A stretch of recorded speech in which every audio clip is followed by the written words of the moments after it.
Naming molecular compounds. So this playposit is looking at molecular compounds. Okay? Everything leading up to this point was looking at ionic. So recall that molecular compounds are composed of nonmetals. Majority of them are composed of nonmetals. So carbon, oxygen, nonmetals, phosphorus, nonmetal, sulfur, fluorine, nonmetals. So these rules apply to molecular compounds. Okay, so rule number 1, name the first element in the formula, and the second element gets an IDE ending. Okay, so the first element is carbon. Okay. The second element is oxygen. It's going to get a oxide ending. However, you use prefixes. You always use a prefix for the second element, and then for the first element you use a prefix unless there's one. Okay, it's a mouthful. So for example, this first compound is carbon monoxide.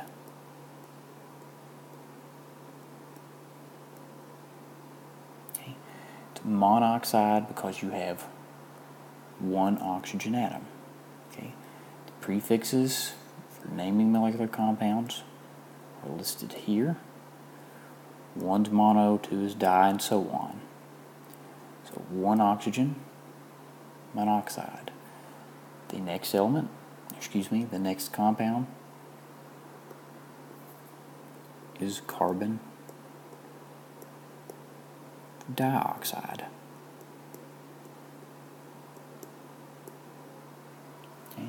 So 2 oxygen atoms, you use the prefix di. If you have 1 for the first element listed, you do not use mono. However, if it's more than 1, as in our next example, you have to use a prefix. Okay, so the next example, there are 4 phosphorus atoms, so it's tetra phosphorus.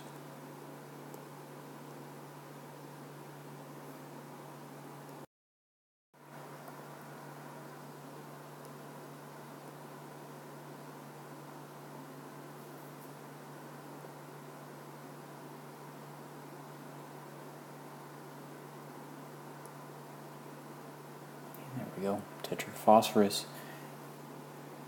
10 oxygen atoms.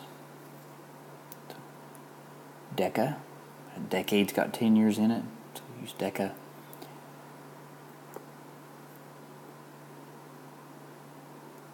Dec oxide. Okay. Notice that I dropped the A from the prefix. You do that if you don't put 2 consecutive vowels together, and the O needs to remain to identify the element, that it's oxide. Okay. So they get an IDE ending, similar to ionic compounds, but the big difference is you have to use a prefix for the second element always, and you use a prefix for the first element if it has more than 1 atom. And then if you're given a name, sulfur hexafluoride, sulfur, 1. Symbol is S. Symbol for fluorine is F. There are 6 of them. So sulfur hexafluoride. Naming molecular compounds is a bit simpler than ionic.